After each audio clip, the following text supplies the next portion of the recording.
Hello, everyone, and welcome to another episode of Boom Rookies with Grub, presented by ESPN. Coming live from the Grub Hub. My name is Matt Bungard, and with me today, Josh Reynolds. Hello, How are you, mate? mate. What a weekend of footy! Amazing. Like, I mean, how do you explain it? I don't know. Controversial, Yep, some thrilling amazing. tries, some try savers, some excellent defensive work, just everything. And even the Warriors game, which ended up being sort of a little bit of a blow, that was close Mm, for 60 minutes or so. yeah. So we had four very, very high quality contests. I think we were very. I was as excited for a week one as I've been in a pretty long time, and I think it lived up to it. Yeah. I was pretty depressed after Well, yeah, Friday, not going to don't lie. blame you. Um, Most thing I was depressed about was the effort that they put in with no return. Mm, You know, the Dogs, as soon as you lose someone like Stephen Crichton, your captain, your leader, I didn't care what team you are, you deflate a little bit, mm. even though you try not to, but he's has so much. You know, he does. He inspires, and it's not even he doesn't have to be doing anything. You know, I seen a clip of on the Bulldogs socials Mm. yesterday of what he was yelling out from the sideline. Even that itself, it's like, wow, this guy just never stops. But that's a leader, right? And just when you lose someone like that during a game, and it's hard. But then they lost another one, and then another one. So it's just it's the Bulldogs DNA. I've seen it come out a lot, and they never gave up. You know, realistically, I honestly feel we had them on the ropes for a while, but at the same time, we didn't win. But very, very proud of the boys' efforts. Being an ex-player, that's what we, Mm. that's it. That's in our DNA, and that's what we do. The intensity was there in that game for 80 minutes. I Mm. think that's all you can ask for. Someone has to lose. It's unfortunate the injuries that come as a Yep. byproduct. I think that's probably the worst part because, Mm. if you go down to Melbourne week one, you have a really good performance. That game, as you said, could have gone either way. You don't get the win, but at least you bounce back and you go, right, we know we can hang with everyone now. Mm. We just went down. Melbourne away is the hardest proposition you can get in a final series, I think. So, you went down there.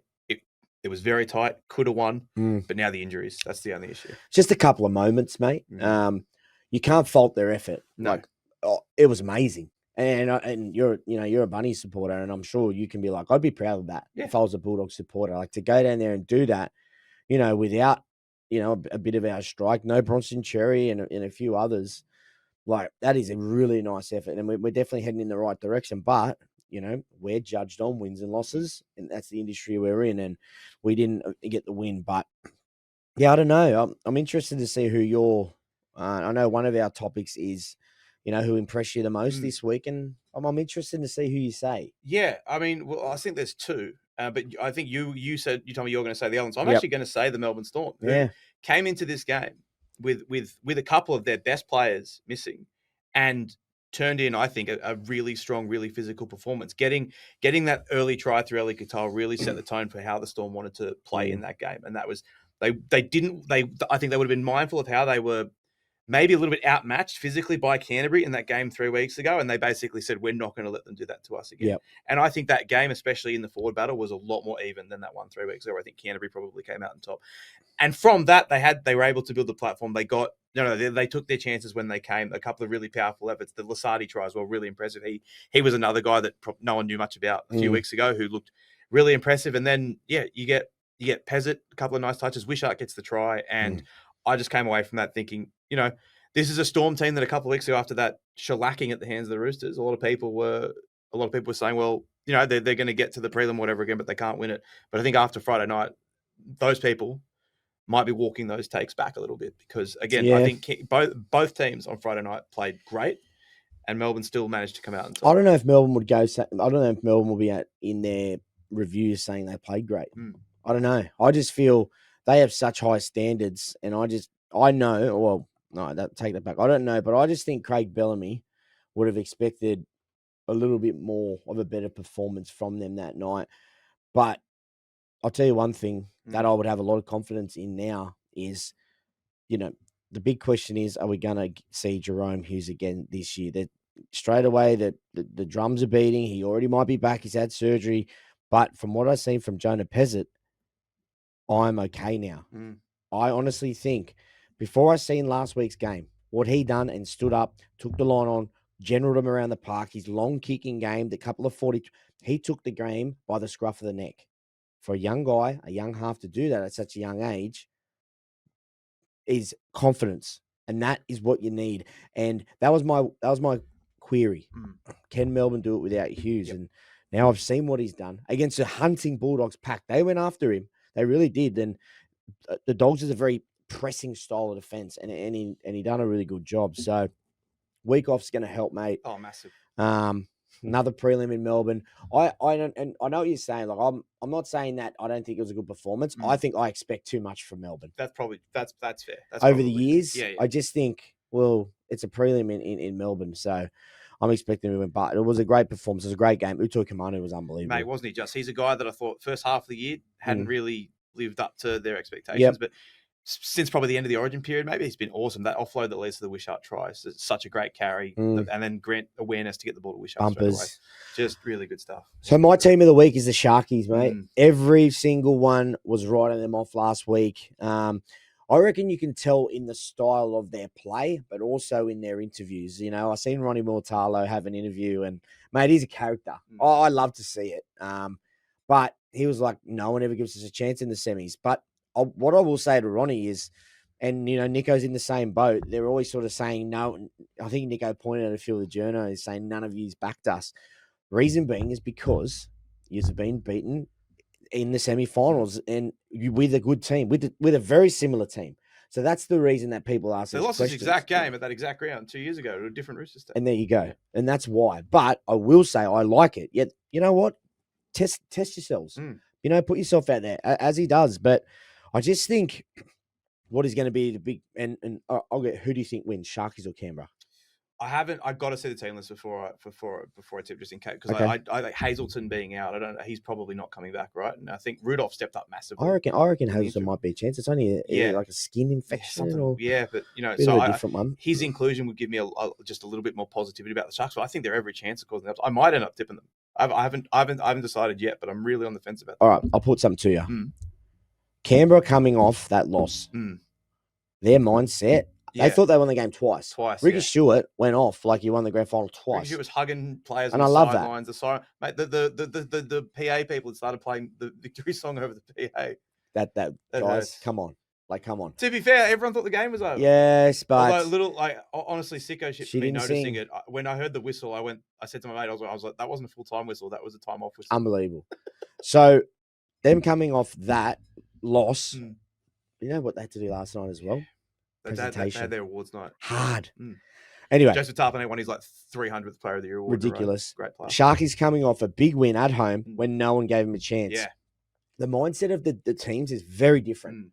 Young squad of Canberra. So young, mate. Hard. I don't care what you say. It's hard to just dust that off, man. 95 minutes. You had that. Yeah. And 95 minutes. You went an extra 15. So you've pushed your body to the limit, but I think it's going to be a bit tougher game. I'll say something. If Canberra win this one, that's their harder game than the next one. Yeah. Because Canberra's gone down to Melbourne and done a job before. They have. Absolutely. So I think this is their tough game. Mate, Trindle was the difference for me on the weekend. Like, he's just playing with a freedom at the moment. And I honestly think it's because he's the 7. Nico's the 6 now. I don't know. Is Hines still 7? Hines is wearing the 7, but he's playing like a 6. Okay. It's a little bit like the Dragons back in the day, where Soward was the 5'8", but he was the main guy. He was the guy. But it's like Nico's forgot about worrying about kick setup and all those, you know, setting up for plays. He's actually playing like his old school fullback days. Push support, run first, and he's playing unbelievable. He's Dally M era. That's how good he's going at the moment. What I'm interested in, this is a big talking point of the week. Ronnie Mortalo, I'll bring him up again, is one of the biggest in-your-face taunters in the game. If he does that this week to Hudson Young, is he going to get 10 in the bin? It's a great question. So that has been the talking point all week, right? Which is sad. It is. Because I made this point yesterday on our other show. That game of footy was amazing. We should have been talking about the game of footy, not the little fracas between Young and Walsh. What I will say is, it's not the first. Remember, Grant Anderson got sin bin gave a penalty away for a head pat a couple of weeks ago. It's not the was that a sin bin? I don't know. I think it was a penalty. He gave a penalty away. It was a penalty. Well, there you go. Anyway. That's a good example. Yeah, it's like it's not the first time we've seen that, because Broncos got the penalty as well with that Young stuff. Yeah, look, you got to be able to get in people's faces a little bit, surely. It's a ridiculous call. Yeah. Hudson Young should never. Oh, man, if that's the case, I would have spent 65 minutes in the sin bin every week Mm. because I honestly, man, that's it. That's how I played, and that's I walked the line. So, mate, more Tyler, I'm gonna watch it. I'm gonna watch every time, and mate, it's an absolute terrible call, and it's a fair point in saying Reece Walsh deserved 10 in the bin, because it's a headbutt and you can't do that, Sure. right?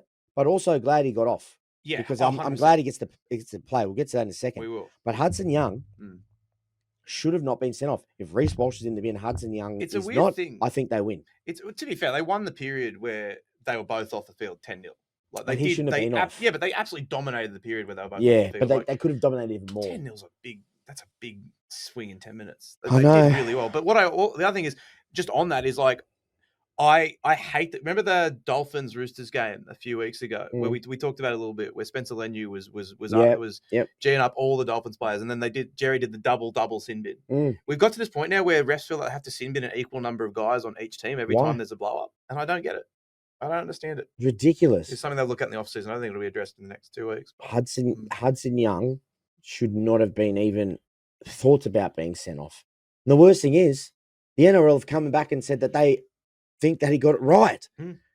And they got the penalty. Yeah, them getting the penalty was the bit I couldn't stand. At least they didn't score off it, but like that was the bit I was like, even the sin bin, I would have not cared if he hadn't been sin bin, but you can say they have been pretty consistent with that stuff this year, where if you're the guy that runs over and instigates a melee, you go to the bin.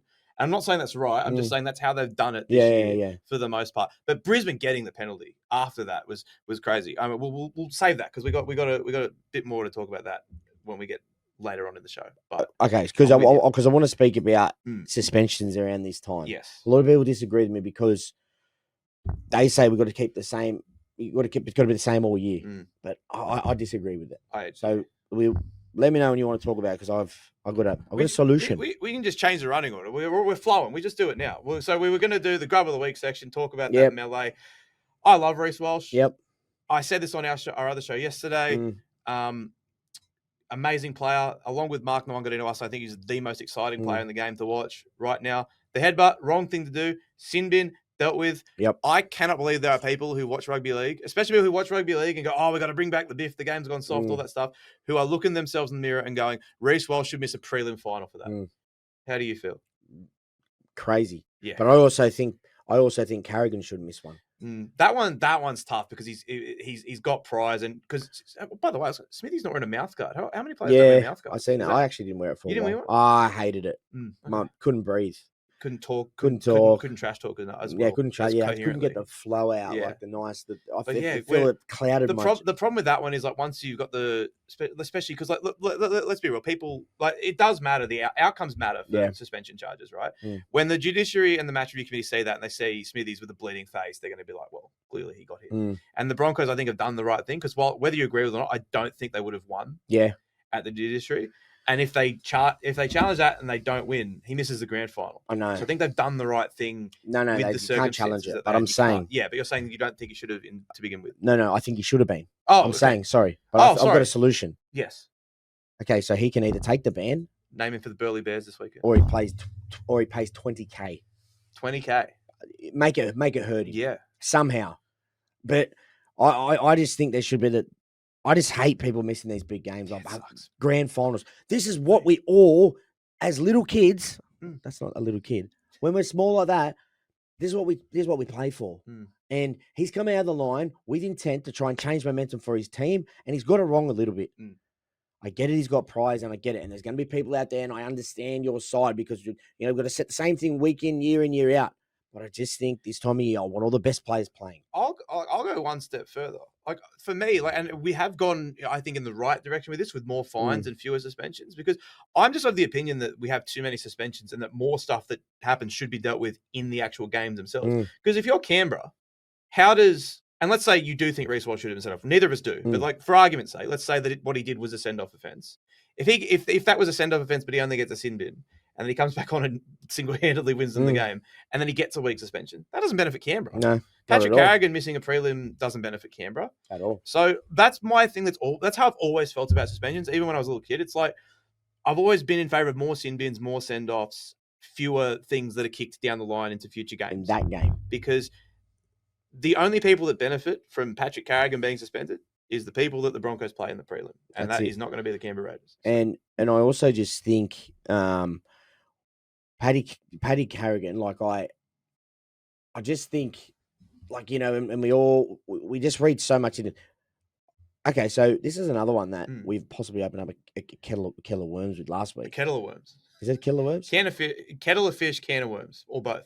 I do both. So we're going kettle of worms. I mix them up. Or a can of fish. Kettle of worms. Yep. Everyone. Yep. You can use it if you want.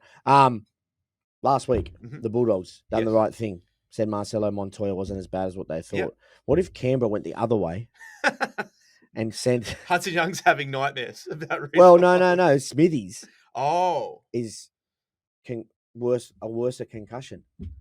This is just a little something that I is thought so about. Nefarious. Jesus. I just thought about it. And would anyone do that? Well, I'm saying you could. Well, look, would you? Was there any love lost on the weekend from those two sides? Ricky Stewart looked like he was happy. No, that's a fair point. Remember, I still remember 2014. Isaac Luke missed the grand final for a lifting tackle. Yeah, and this is what I think. And Sonny Bill, I think, spoke out in his favour at the judiciary, and they didn't.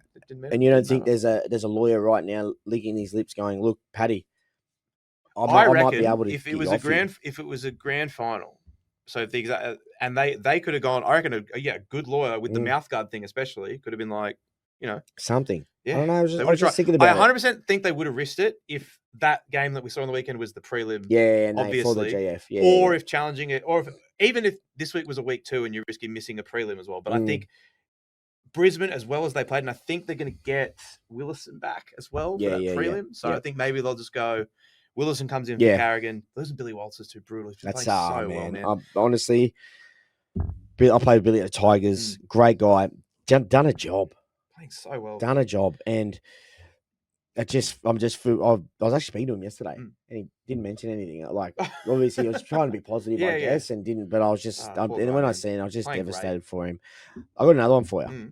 I got heaps. I'm thinking about this week. It's just made me like, wow. Okay, so spoke to someone the other day. Okay, they said the Reece Walsh incident. If Reece Walsh threw a punch, what do you get?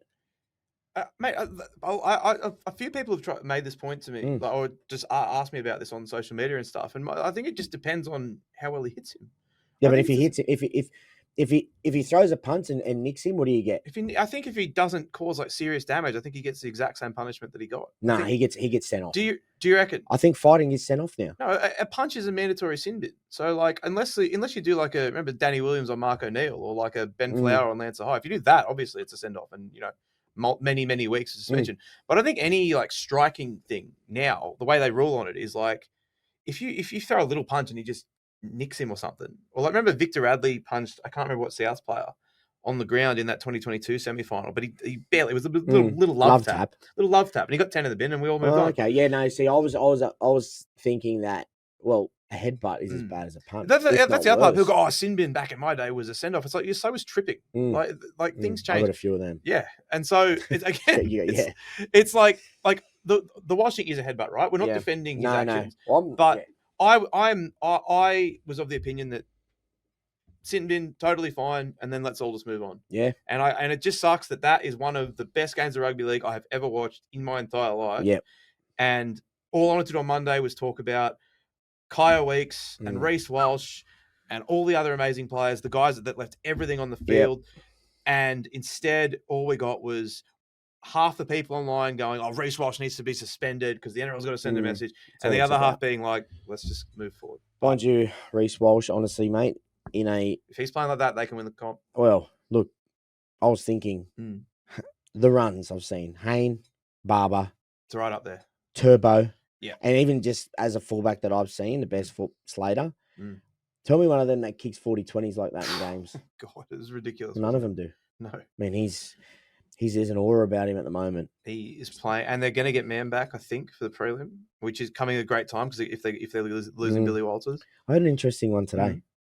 If Billy Walters is in, right? Let's just say Billy. What do you do? You putting Adam Reynolds in? That's a great question. I think that. Yeah, I guess now that saves them from a headache, doesn't it? I think what they would have done was Walters back to the bench, Ben Hunt 9, Pakes out of the team, maybe. But the people were saying leave him at 7 because he's going so well. Yeah, I don't think he had a great game until the sort of like last 10, 15. Who's that, Ben Hunt? Yeah. Oh, no, I'm talking about Billy. Oh, sorry. No, because, mate. You mean leave Billy at 6, you mean? Well, no, it's just a question. Yeah. But I'm you got to get man back. I'm thinking Madge. So sick. Madge, Adams won a grand final for him before. That's true. And Very he true. trusts him. And Adam Reynolds' kicking game in a big game. Look what Nathan did on the Warriors. It's true. Unbelievable. But, Hunt, yeah, it's an interesting game watching him. If you watch him closely, lucky he kicked the field goal. He doesn't like kicking them. Doesn't like kicking field goals. Ben. No, but yeah. You can even see some of his teammate, I like Ben Hunt at 9. Yeah, I think that's what they're going to do, and I think it's going to be great. We're not really into this game at all, but just you mentioned Nathan real quick. How many times did you try to do that grubber dropout thing? Because I've always in my head been like, that's a great idea. Teams should do that, but it must be so difficult to. I've done it heaps, to be fair. Could you get it consistently in my backyard? Okay. That was about. But could you get 10 meters? Do you reckon you could? How many? If we went out to the footy oval behind, so you get a couple out of 10. Maybe 1. Yeah, it just looks like such a difficult to not have it skip off the ground but at off all. the side of his boot. Yeah, it's a banana. It's a banana dropout. Such a ridiculous play. Oh man, and just that he turned momentum multiple times with his kicking game, kicking early, sitting up to the end goal, short kicking game. Hopefully he doesn't do that this week. We'll see. All right, let's move on to our attacking play of the week. We're going to go back and talk about a play from Saturday night. You were very impressed with the Sharks. You were just wrapping Braden Trindle. Yeah. And he sets up their first try of the night and a much-needed try for Ronaldo Mulatalo just before halftime. Yeah, well, this is both the halves linking up pretty well. Nico Hines, a short ball here into Oregon, and a nice little offload. Trindle on fire. Should have scored. Very, very close. But here, if we stop it right here, this is where Trindle would have known. This is where Trindle would have known. Look at the Roosters. 1, 2, 3, 4, 5. Let's say nearly 7 or 8 of your best in the picture. Victor Radley's the back rower. That is who usually from this position you got to beat. You've already beaten him. And then we'll see right now, as we play it here, beautiful pass. The pass beats everyone. If we pause it now, that is the center. That is the center jamming Robert Toyer. And so Trindle now knows, I need to beat him somehow. And so he comes off his left if we play it through again. Sorry, he went on the outside. But he just knows. It's actually a great scramble from the Roosters. But Trindle just finds a way. And that's Victor Radley in the corner. It's just his understanding of who was coming at him. Yeah. And that was the best bit about that play for me, because they were gone. They were absolutely gone. It wasn't a bad effort from Toyer to force him into that, but stayed calm, stayed in the moment, and even the covering defense of the Roosters, the pass, brilliant pass, like, bang. Bradley come across, and this is what it is all about. I was going to say a couple of them could have stopped it, but it's very hard. When you just stop on a dime. It's hard, mate. Yeah. When you're trying to cover, but just great awareness, great halfback play from Trindle there, knowing where the space was, and this guy was on fire as well. Matt, we did talk. We said we wanted to see the Mulatalo Nongani to RSA matchup, and they delivered both of them. Both of them, like just brilliant to hear that we're talking. We usually talk about forward battles, halves battles. Wingers battles. Probably never talk about that. But, man, they delivered, especially this man. I'm loving his chat at the moment. Keep it going, Ronnie. Yep. Speaking of outside backs who had some great players, our defensive player, this is a play from the Raiders-Broncos game that, a lot, because of so much crazy stuff that happened, we're going to forget about. We forgot about a lot of things. And this is a game-saving play by Dean Mariner. Unbelievable. And all I can say to this one is, if we play it there, Cam Serrato, when I went to the club, we'll take it back. I'll talk it through again. All he said was watch the ball. All you've got to do as a defender is watch the ball. And I found that hard. But this is what he's done in this play. He's got players on the outside. He's watched the ball as Owen Paddy throws it, and he's come up with the big play. There's 2 unmarked Raiders on the Unbelievable. outside. If he doesn't get that, the game's over. Well, wins him the game. Yeah. He literally wins him the game in extra time. But that is sticking to your principles in high pressure moments, not just when you feel like it. No. And that's the one thing that I took out of that play. So brilliant play to save his team and win them the game. Benny Hunt kicked the field goal. That won him the game. Yes. Yeah. And then, brave play from Owen Paddy, the young guy, to go for that. I love him. Future rep player. Queenslander. They always are. All right. They always are. All right. What is your best ever fan experience in sports? Can be footy. When you're a kid, can be other sports. We both love the NFL. What do you got? Mine's at NFL. 2 experiences I've been. 2014, after we happily beat those Queenslanders, myself and Trent Hodgkinson, got asked to go to MetLife Stadium and awesome. do a bit of stuff with the Giants. Yep. This is when we're just trying to start with the Yeah, NFL. yeah. So we got taken around MetLife Stadium, watched the Eagles absolutely go to town on the Giants, which was amazing. Next day, we go to their well, this is an interesting one because usually we do Mad Mondays, but they do not. They just turn up, grab their stuff, and go. It's crazy. I actually thought it was pretty. I was like saying to one of the blokes, I was like, "So what? You don't have a drink?" He's like, "No." Wait, so this was like January? Yeah. Okay. All right. Yeah. So we went after, and and I was just like, wow, like I was saying, we like have a drink, we carry on, make fools of ourselves, and like, nah, we go home, man. Long season. I was like, long season, 17 weeks. Yeah, so long, man. But no, so we got to meet Eli. Oh, that's which sick. was pretty cool, man. Huge guy. Spoke to him heaps about like our game and his game, and that was something that we'll never forget. We gave him a Blues jersey. We got a Giants bit of Giants gear. I burn it the next day. If everyone knows I'm an Eagles fan, that they'd understand. But another one of my best moments was a college experience. 2015 Sugar Bowl, Alabama versus Ohio.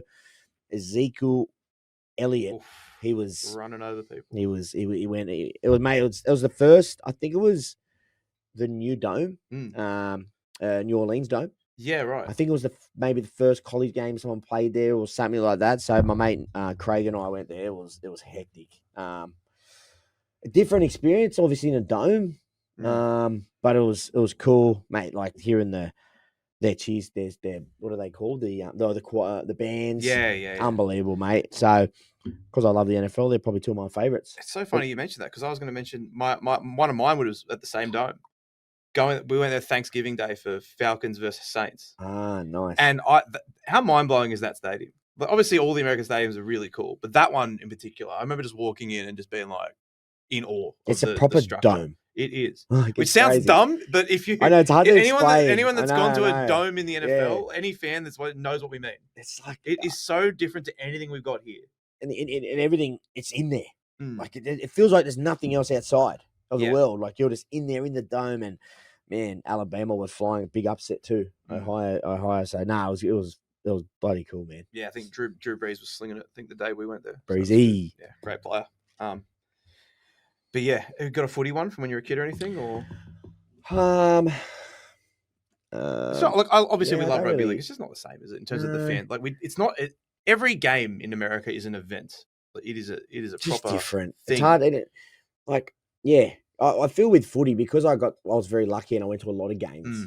Like you get used to it. We're very lucky, and that's why I appreciate going to play in the country a lot because they never get to see us. No, that's true. And they're so appreciative. They want you. They're so hospitable, and it's unbelievable. All right, got some listener questions. Tom from Alexandria, what were the parameters of the famous train-off? Oh, the Origin one. Yes. Oh, wow. Well, how many train-offs have you been in? One.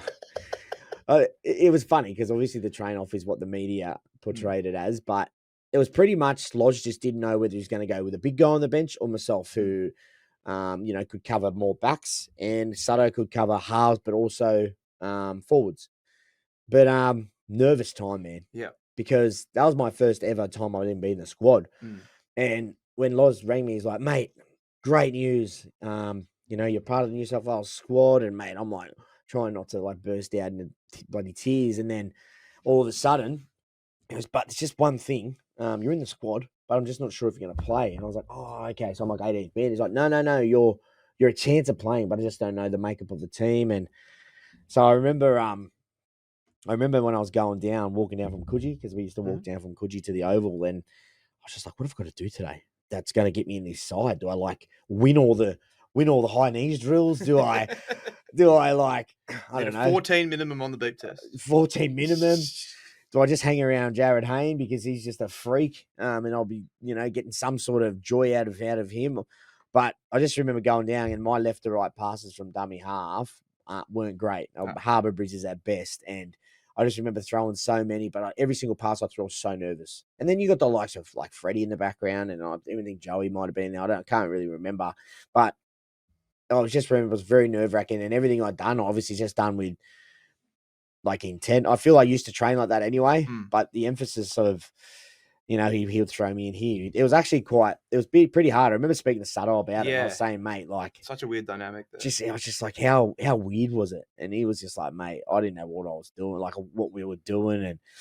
But yeah, mate, in the end, I just remember throwing a couple of left to right off the ground to Ronnie Palmer, and they were terrible. And he was like, keep them up, Grub. Come on, let's go. And I was just like, this was before. So there was never an actual, like, everyone surrounding just you and John Sutton and you're running suicides or something. That never happened. Or like whoever. Push-ups.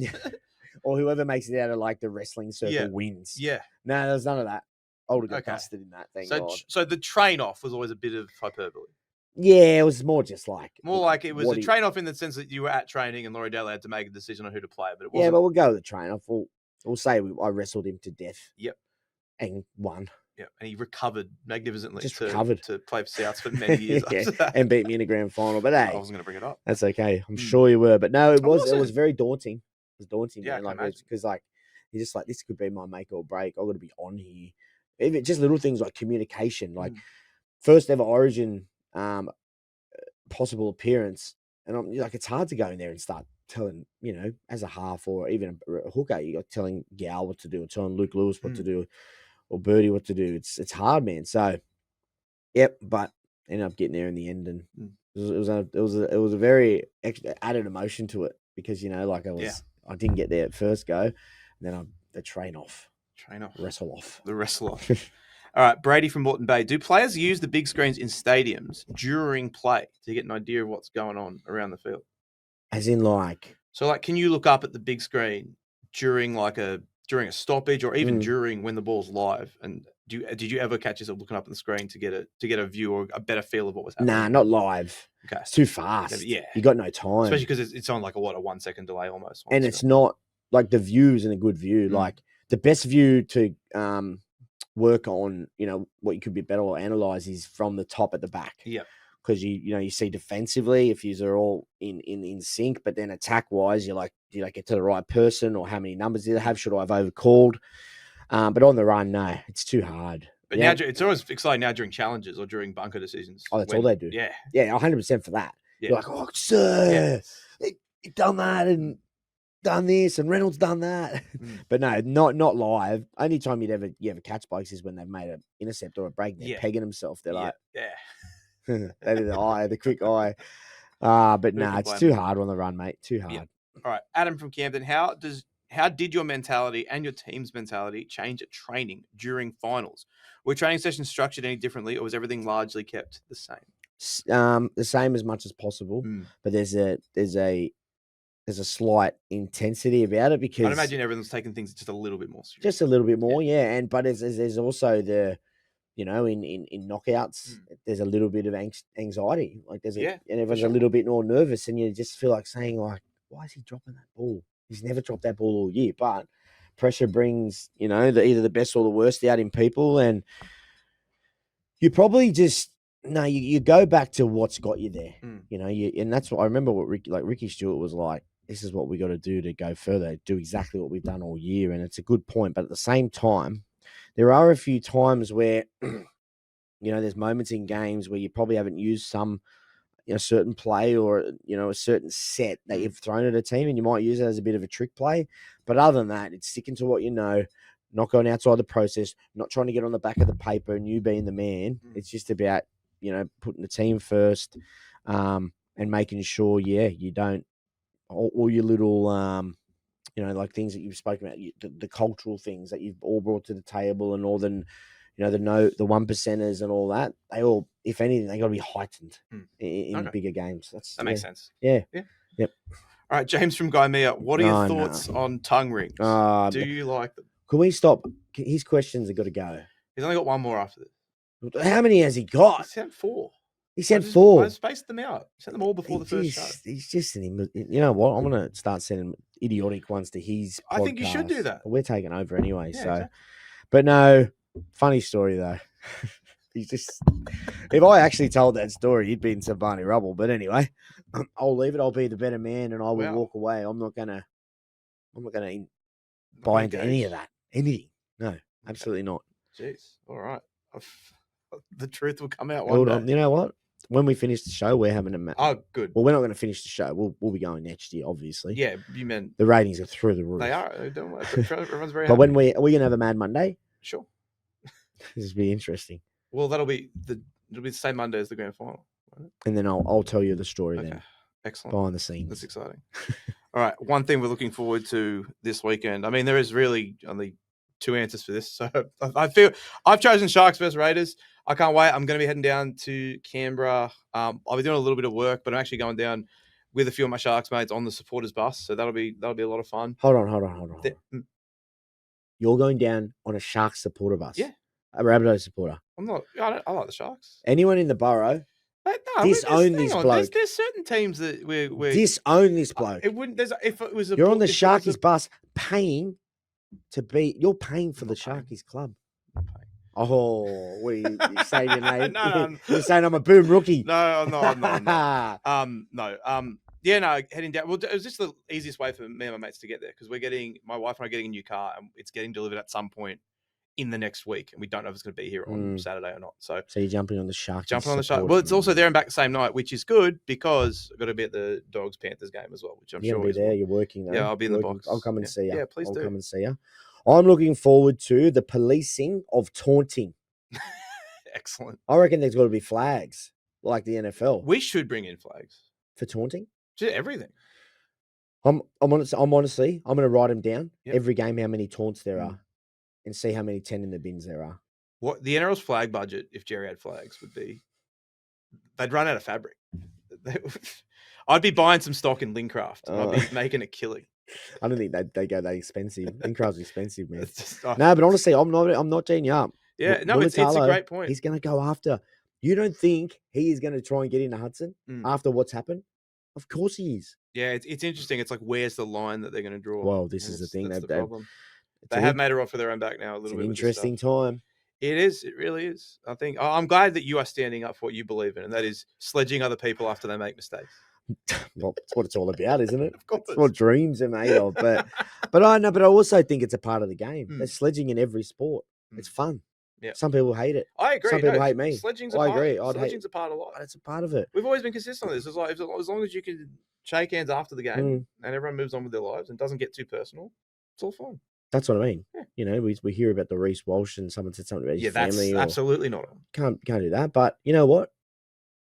And look, I'm a little bit out there with this in a sense. But when I seen that crowd of all Canberrians, Viking clapping and whatever, when he was walking off, there was multiple birds thrown at him. Oh yeah. Is it bad that I'm okay with him birding back? I'm completely fine with it. It's a bit of tongue in cheek. This is the idea that people go. Oh, that he should rise above. Why? He's a human being. And do you remember the thing 2 years ago where that kid said, "I'll take your head off," and he said, "I'll take your mum's." I thought it was funny. Yeah, see, I think that's a bit funny. But Reece Walsh, man, he's a rock star. He can do whatever he does not care. And I love that. Toilet water drinking. And I think saluted it. He does not care, man. No. And I think, again, flipping people off, fine. Saying things about their infant daughter, not fine. Not fine. It's concerning that we have to lay that out there for certain people in society. But, anyway. For every 10 people like us that can see the acceptable line between sledging and going too far, there's always one idiot in the crowd that's gonna ruin it. But, yeah. Great show, mate. Yeah, I agree. Rolling into a big doggies win. I hope so. I don't think you do. A little bit. No, you a little bit. No, do you know what? I've had multiple people because obviously I hated the Roosters and the Bulldogs my whole life. I've had multiple, dozens of people message me being like, "Feel like Josh Reynolds is softening your hatred on the Bulldogs." Yeah, I am. I think you are. It. Thank you. Yeah. You'll be at Joe Bill's at any time. No time. That's that will not be happening. That's not going to happen. But I can at least. I was champion on Friday. Down at the Workers with a sea of blue and white people. It was great. Pony Club. Yeah. It's not called that anymore. But yes, the Pony Club. All right. Say goodbye, Josh. See you guys. And it's goodbye from me.